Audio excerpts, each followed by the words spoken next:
Bonjour à tous et bienvenue à cette vidéo sur la physique cinématique et deuxième loi de Newton.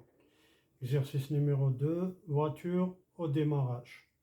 Les positions d'une voiture au démarrage ont été enregistrées toutes les secondes. Donc on a le temps en secondes, 0, 1, 2, 3, 4, 5, x en mètres, 0, 3, 12, 27, 48, 75.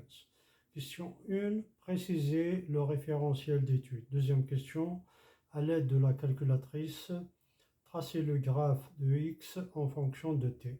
Modéliser la courbe et donner l'équation de x de t.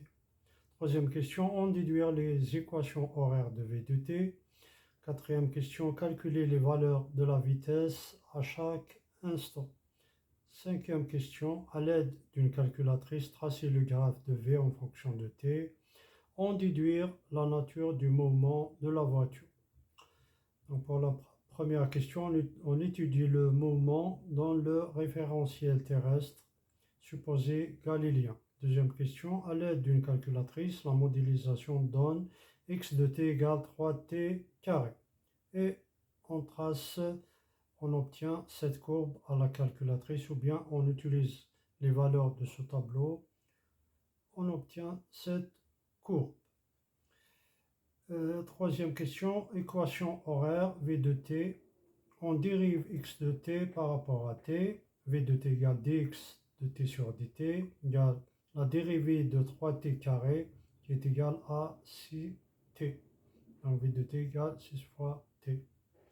Quatrième question, pour calculer la vitesse, on remplace t par chaque valeur. Donc, on remplace dans cette expression v de t égale 6 fois t. Donc, pour t égale 0, 0 fois 6, c'est 0. Pour t égale 1, 6 fois 1, c'est 6. Pour 2, c'est 12. 3, 18. 4, 24. 5, 30.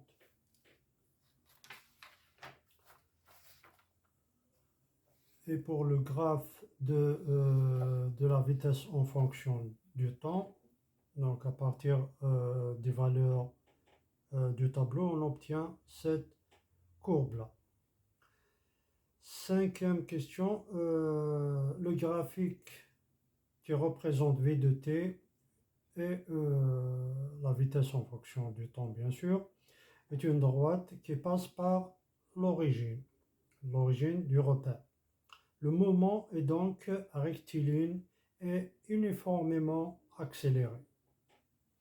Voilà, je vous remercie.